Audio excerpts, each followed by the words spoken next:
নমস্কার বন্ধুরা, আমি আপনাদের সামনে চলে এসেছি ভোলা মাছ নিয়ে। এই ভোলা মাছ আলু দিয়ে কি করে ঝাল বানাবো সেটা আপনাদের সামনে করে দেখাবো। এই ঝাল বানাতে কি কি উপকরণ লাগছে সেগুলো আগে দেখে নিন।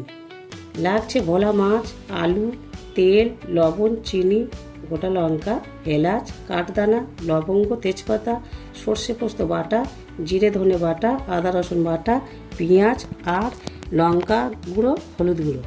আমি সব মশলা করে নিয়েছি। এবার চলুন রান্না শুরু করা যাক। প্রথমে আলুগুলো ভেজে তুলে নিতে হবে, তারপর মাছ ভাজবো।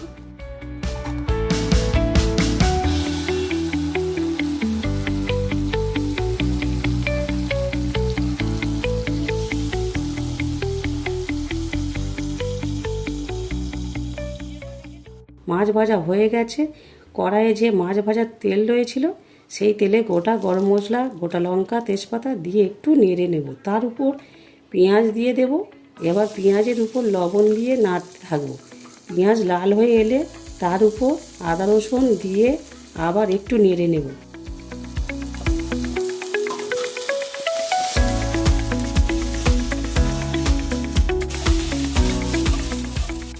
তার উপর লঙ্কা, হলুদ, ধনে জিরে বাটা দিয়ে মশলাটা করে নেব।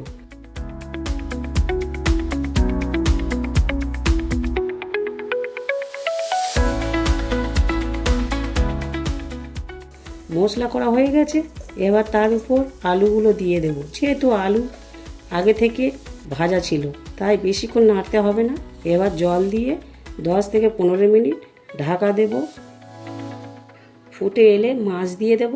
তার উপর সর্ষে পোস্ত বাটা দিয়ে 1 মিনিট ঢাকা দিয়ে তারপর নামিয়ে নেব।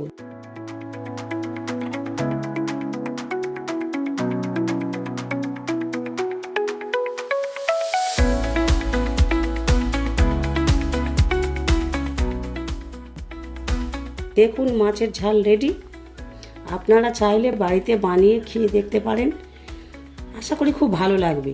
আপনাদের যদি আমার ভিডিওটা ভালো লাগে তাহলে লাইক, কমেন্ট ও সাবস্ক্রাইব করে দেবেন, যাতে সবার আগে আমার ভিডিওটা আপনারা দেখতে পারেন। দেখা হচ্ছে পরের ভিডিওতে। ধন্যবাদ।